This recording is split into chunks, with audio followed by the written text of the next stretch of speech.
ನಮಸ್ಕಾರ. GTV news ಕನ್ನಡಕ್ಕೆ ಸ್ವಾಗತ. ನಾನು ನಿಮ್ಮ ವೆಂಕಟೇಶ್.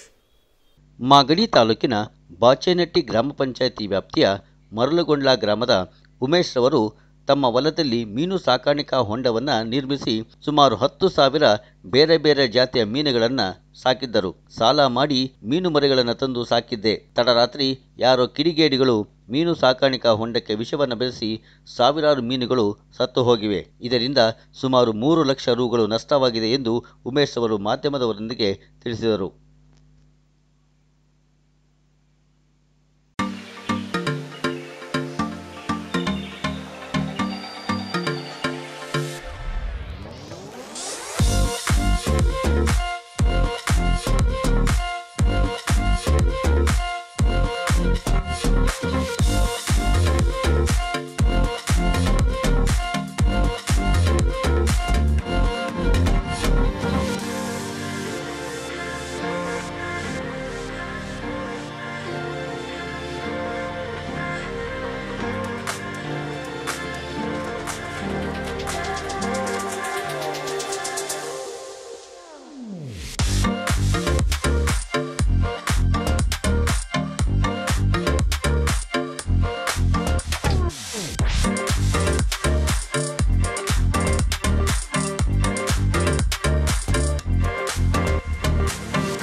ನಮಸ್ಕಾರ ಸರ್. ಹೇಳಿ ಸರ್. ಇವತ್ತೇನು ಮರಳುಗೊಂಡ ಗ್ರಾಮದಲ್ಲಿ ಮೀನು ಸಾಕಾಣಿಕಾ ತೊಟ್ಟಿನಲ್ಲಿ ವಿಷ ಹಾಕಿದ್ದಾರೆ ಅಂತ ಹೇಳಿ ಸುದ್ದಿ ಬಂದಿದೆ. ಏನು ವಿಚಾರ? ನಿಮ್ಮ ಹೆಸರೇನು? ಸರ್ ನಮ್ಮ ಹೆಸರು ಉಮೇಶ ಅಂತಂದ್ಬಿಟ್ಟು 60ಕ್ಕೆ 50 ಪ್ಲಾಂಟ್ ಮಾಡಿಬಿಟ್ಟು ಒಂದು 12 ಅಡಿ ನಾಟು ಹೊಡೆದ್ಬಿಟ್ಟು ನೀರು ಬಿಟ್ಕೊಂಡು ಬೋರ್ ನೀರಿನಲ್ಲಿ ಬಿಟ್ಕೊಂಡು ಮೀನು ಸಾಕಿದ್ದೆ. ಒಂದು 5 ಥರದ್ದು ಮೀನು ಬಿಟ್ಟಿದ್ದೀನಿ ಸರ್. ಇದ್ರಿಗೆ ರಘು, ಪಾಂಪ್ಲೆಂಟು ಮತ್ತು ಪೇಪರು ಮೀನು ಅಂತಂದ್ಬಿಟ್ಟು, ಆಮೇಲೆ ಕಟ್ಲ, ಕಾಮನ್ ಕರ್ಪು, ಇವು 5 ಥರದ್ದು ಜಾತಿ ಮೀನು ಬಿಟ್ಟಿದ್ದೆ. ಎಲ್ಲ ಒಂದು 2-2 ಸಾವಿರ ಮೀನು ತಗೊಂಬಂದು ಬಿಟ್ಟಿದ್ರೆ ನೆನ್ನೆವರೆಗೂ ಚೆನ್ನಾಗಿತ್ತು ಸರ್. ಇದು ನೆನ್ನೆ ರಾತ್ರಿ ಇಷ್ಟೊತ್ತು ತನಕ ಇಲ್ಲೇ ಇದ್ವಿ, ಏನೂ ಇಲ್ಲ. ಇನ್ನು ರಾತ್ರಿ ಬಂದುಬಿಟ್ಟು ಯಾರೋ ಪಾಯ್ಸನ್ ಹಾಕ್ಬಿಟ್ಟು ಎಲ್ಲ ಒಂದು ಮೀನು ಇಲ್ದಂಗೆ ಸತ್ತೋಗಿದೆ ಸರ್. ಯಾರ ಬಗ್ಗೆ ಅವ್ರ ಗುಮಾನಿ ಇದೆಯಾ ಸರ್? ಯಾರು ಒಂದು ಊರಿನಲ್ಲಿ ಇದ್ಕೊಂಡು ಯಾರ ಬಗ್ಗೆ ಹೇಳೋಣ ಸರ್? ಯಾರ ಬಗ್ಗೆ ಹೇಳೋಕ್ಕೂ ನಮಗೆ ಇದಿಲ್ಲ. ಹಳೆ ದ್ವೇಷ ಯಾರು ಏನು ಕಟ್ಕೊಂಡು ಇದು ಮಾಡ್ತಾರೋ ಗೊತ್ತಿಲ್ಲ ಸರ್. ಅದು ನಿಮ್ಮ ಹೆಸರೇನು? ನಮ್ಮ ಹೆಸರು ಉಮೇಶ್ ಅಂದ್ಬಿಟ್ಟು ಸರ್. ಎಷ್ಟು ದಿನ ಆಗಿತ್ತು ಸಾಕಾಗಿ? 10,000 ಮರಿ ಬಿಟ್ಟಿದ್ವಿ. 10,000 ಮರಿ ಖರ್ಚು ಎಷ್ಟು ಬಂತು? ಖರ್ಚು ತರಕ್ಕೆ ಎಷ್ಟು? 1,000 ಮರಿಗೆ 400 ರೂಪಾಯಿನಂತೆ ಒಂದು 5,000 ಮರಿ ತಂದಿದ್ದೆ. 1,500 ರೂಪಾಯಿನಂತೆ ಒಂದು 5,000 ಮರಿ ತಂದಿದ್ದೆ. ಒಂದೂವರೆ ವರ್ಷ ಆಯಿತು ಬಿಟ್ಟು ಮರಿ. ಒಂದು ವರ್ಷದ ಮೇಲೆ 3 ತಿಂಗಳಾಗಿದೆ. ಓಕೆ. ನೀವು ಮೀನು ಮಾರಾಟ ಮಾಡೋ ಸಂದರ್ಭ ಬರ್ಬೇಕು. ಮೀನು ಮಾರಾಟ ಮಾಡ್ತಿರಲ್ಲ, ಆ ಟೈಮ್ಗೆ ಬಿಡತಾವಿಂದ ಕೊನೆವರೆಗೂ ಎಷ್ಟು ಖರ್ಚು ಬರ್ತದೆ? ಇಷ್ಟು ಅದು ಒಂದು 10,000 ಮೀನು ಮರಿ ಸಾಕಬೇಕು ಅಂತಂದರೆ ಒಂದು 3-3.5 ಲಕ್ಷ ಖರ್ಚು ಬರುತ್ತೆ ಸರ್. 3-3.5 ಲಕ್ಷ ರೂಪಾಯಿ ಖರ್ಚು ಬರುತ್ತೆ. ಇಲ್ಲಿಗೆ ಈ ಟೈಮ್ ಬಂದಿರ್ತದೆ ಅವ್ರಿಗೆ. ಅಲ್ಲಿ 1 ವರ್ಷ ಆಯಿತು. 3-3.5 ಲಕ್ಷ ರೂಪಾಯಿ ಖರ್ಚು ಬರುತ್ತೆ. ಆಮೇಲೆ ಗುಂಡಿ ಮತ್ತು JCP ಖರ್ಚು ಇದೆಲ್ಲ ಸೇರಿಸಿ ನಾನು ಹೇಳ್ತಾ ಇರೋದು ಒಂದು 3-3.5 ಲಕ್ಷ ರೂಪಾಯಿ ಖರ್ಚು ಬರುತ್ತೆ. ಮೀನು ಸಾಕಾಣಿಕೆಗೆ ಎಷ್ಟು? ಮೀನು ಸಾಕಾಣಿಕೆಗೆ ಹೊಂಡದ್ದು ಬಿಟ್ಬಿಟ್ಟು ಇದು ಮಾಡಿದ್ರೂ ಒಂದು 3 ಲಕ್ಷ ರೂಪಾಯಿ ಖರ್ಚು ಬರುತ್ತೆ ಸರ್. ಎಷ್ಟು ದಿನ ಆಗಿತ್ತು ನೀವು ಅದನ್ನ ಸಾಕಿ? ಈಗೇನು ಬೆಳೆ ಕೈಗೆ ಬರ್ತಾಯಿತ್ತು ಅಂತ? ಮೇಲೆ 3 ತಿಂಗಳಾಗಿತ್ತು ಸರ್. ಇನ್ನೊಂದು ಯುಗಾದಿ ಟೈಮ್ನಲ್ಲಿ ಎತ್ತೋಣ ಅಂತ ಮಾಡ್ಕೊಂಡಿದ್ದೆ. ಯುಗಾದಿ ಟೈಮ್ಗೆ ಎತ್ಕೊಡೋಣ ಅಂತ ಮಾಡಿದ್ದೆ ಜನಗಳಿಗೆ.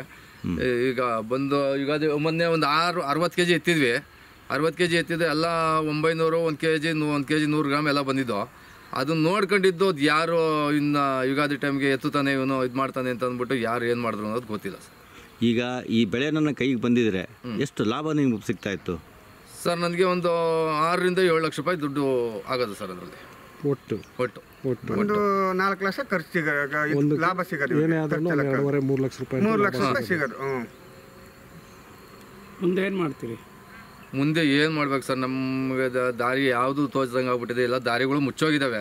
ನನ್ನ ಇದು ಮಾಡೋಕ್ಕಾಗತ್ತೆ, ಸಾಲ ಮಾಡ್ಕೊಂಡು ನಾವು ಮಾಡ್ಕೊಂಡು ಸಾಲ ಮಾಡ್ಕೊಂಡು ನಾವು ಇದು ಮಾಡ್ಕೊಂಡು ಇದ್ರನ್ನೇ ಒಂದು ವೃತ್ತಿ ಮಾಡ್ಕೊಂಡಿದ್ದೆ ಸರ್. ನಾನು ನೋಡಿ ತೋರಿಸಲಿ, ನೆನ್ನೆ ಆಪರೇಷನ್ ವೃತ್ತಿ ಮಾಡ್ಕೊಂಡಿದ್ದು ಯಾರೋ ಕೊಟ್ಟಿರೋರಿಗೆ ಒಂದು 4 ಕಾಸು ಕೊಟ್ಬಿಟ್ಟು ನಾವು ಮಾನ ಮರ್ಯಾದೆ ಉಳಿಸ್ಕೊಳ್ಳೋಣ, ಮನೆಯೊಳಗೆ ಊರಲ್ಲಿ ಒಂದು 4 ಜನದ ಹತ್ರ ಕೂತು ಎದೋಳೋ ಮಟ್ಟಕ್ಕೆ ಹೋಗೋಣ ಅಂತ ನಾವು ಮಾಡ್ಕೊಂಡಿದ್ವಿ. ಅಷ್ಟರೊಳಗಡೆ ಇವ್ರು ಬಂದು ಈ ಥರ ಮಾಡಿಬಿಟ್ಟು ಇವು ಒಬ್ರಿಗೆ ಮುಖನೂ ತೋರ್ಸೋಕ್ಕಾಗಲ್ಲ, ಒಬ್ರು ಸಾಲನೂ ಕೊಡೋಕ್ಕಾಗಲ್ಲ. ಈ ಥರ ಆಗೋಗಿದೆ ಸರ್, ನನ್ನ ಪರಿಸ್ಥಿತಿ ಹಿಂಗಾಗಿದೆ. ಏನು ಆಪ್ರೇಷನ್ ಆಗಿತ್ತು ನಿಮಗೆ? ಸರ್ ಅರಣಿ ಆಗ್ಬಿಟ್ಟು ಅರಣಿ ಆಗ್ಬಿಟ್ಟು ಆಪ್ರೇಷನ್ ನೆನ್ನೆ ಹೊಲಿಗೆ ಬೀಸ್ಕೊಂಬರೋ ರಾಮನಗರ ಗೌರ್ಮೆಂಟ್ ಆಸ್ಪತ್ರೆ ಒಳಗೆ ಆಪ್ರೇಷನ್ ಮಾಡಿಸ್ಕೊಂಬಂದಿದ್ವಿ. ಈಗ ಮುಂದೆ ಕಂಪ್ಲೇಂಟ್ ಏನೋ ಕೊಡ್ತೀರಾ ಸರ್? ಕಂಪ್ಲೇಂಟು ಕೊಟ್ಟಿಲ್ಲ, ಕೊಡ್ತೀವಿ ಸರ್. ಈಗ ನಿಮ್ಮ ಮುಖಾಂತರನೇ ಇವ್ರಿಗೆ ಏನಾರ ಸಹಾಯ ಮಾಡಬೇಕು ಅಂದ್ಬಿಟ್ಟು ನಿಮ್ಮ ಇದರಿಂದನೇ ಇವ್ರು ಸಹಾಯ ಮಾಡ್ಬೇಕಿಲ್ಲ ಅಂದ್ರೆ ಇದ್ರನ್ನೇ ನೆಮ್ಕೊಂಡವ್ರು ಅವರು. ಯಾಕೆಂದರೆ ನಾವು ಅಕ್ಕಪಕ್ಕದವ್ರು ನೋಡ್ಕೊಂಡು ಅವತ್ತಿಂದ ಇದ್ದೀವಿ. ನಾವು ಎಲ್ಲದಕ್ಕೂ ನಮ್ಮ ಮೀನು ತೆಗಿಬೇಕಣೋ, ಎತ್ತಬೇಕಣೋ, ಒಂದು ಸಾಲ ತೀರಿಸ್ಬೇಕು, ನಾನು ಹಾಸ್ಪಿಟ್ಲಿಗೆ ಮಾಡಬೇಕು, ಇದು ಮಾಡಬೇಕು ಅಂತಿದ್ರು. ನಮ್ಮ ಮಾಗಡಿ ಶಾಸಕರು ಅವರೇ, DK ಅವರು, ಸಂಸದರು ಅವರೆಲ್ಲ ಏನೋ ಒಂದು ಸಹಾಯ ಮಾಡಿ ಇವ್ರನ್ನ ಇವರು ವಿಷ ಕುಡಿಯೋ ಸ್ಥಿತಿಗೆ ಬಂದವ್ರು ಇವಾಗ. ಯಾಕೆಂದರೆ 4 ಲಕ್ಷ 5 ಲಕ್ಷ ಸಾಲ ಮಾಡಿ ಖರ್ಚಾಗ್ತದೆ ಸರ್. ಇದರೊಳಗೆ ಒಂದು 10,000 ಮರಿ ಸತ್ತೋದ್ಮೇಲೆ ಒಬ್ಬ ಮನುಷ್ಯನ ಸತ್ತೋಗ್ಬೋದಲ್ವ ಸರ್? ಇದು 10,000 ಮರಿ ಸಾಕಬೇಕು ಅಂತಂದರೆ ನನಗೆ ಪರಿಶ್ರಮ ಎಷ್ಟಿತ್ತು ಅಂದರೆ ಒಬ್ಬ ಮನುಷ್ಯನೂ ವಿಷ ಕುಡ್ದೇ ಸಾಯ್ಬೇಕು, ಆ ಪರಿಸ್ಥಿತಿ ಬಂದಿದೆ ಸರ್ ಇವಾಗ. ಒಂದು ಏನು ಮಾಡೋದು? ನಿಮ್ಮ ಮುಖಾಂತರ ಇವ್ರಿಗೆ ಏನಾನ ಒಂದು ಸಹಾಯ ಮಾಡಬೇಕು ನೋಡಿ. ಅಮ್ಮಂಗೂ ಆಪ್ರೇಷನ್ ಏನೋ ಪ್ರಾಬ್ಲಮ್ ಆಗಿ ಅವ್ರಿಗೂ ಒಂದು 3 ತಿಂಗಳು ಮುಂಚೆ ಆಪ್ರೇಷನ್ ಆಗಿತ್ತು. ಇವ್ರಿಗೊಂದು 6 ದಿನಕ್ಕೆ ಆಪ್ರೇಷನ್ ಆಗಿ ಹೊಲಿಗೆ ಬಿಚ್ಚಿಸ್ಕೊಂಬಂದವ್ರೆ ನೋಡಿ. ಆ ಮಗ ಅವನು ಇದ್ದಾನೆ, ಬರೀ ಕಡೆ ಇವನೊಬ್ಬ ಮಗ ಇದ್ದಾನೆ, ಪಾಪ ಕೂಲಿ ಮಾಡ್ತಾನೆ. ಅವನು ಕೂಲಿ ಕೆಲಸ ಎಲ್ಲ ಮಾಡ್ಕೊಂಡು ಇದನ್ನೇ ನಂಬ್ಕೊಂಡಿದ್ದವನು. ಇವನು ಈ ಥರ ಆಗಿದೆ.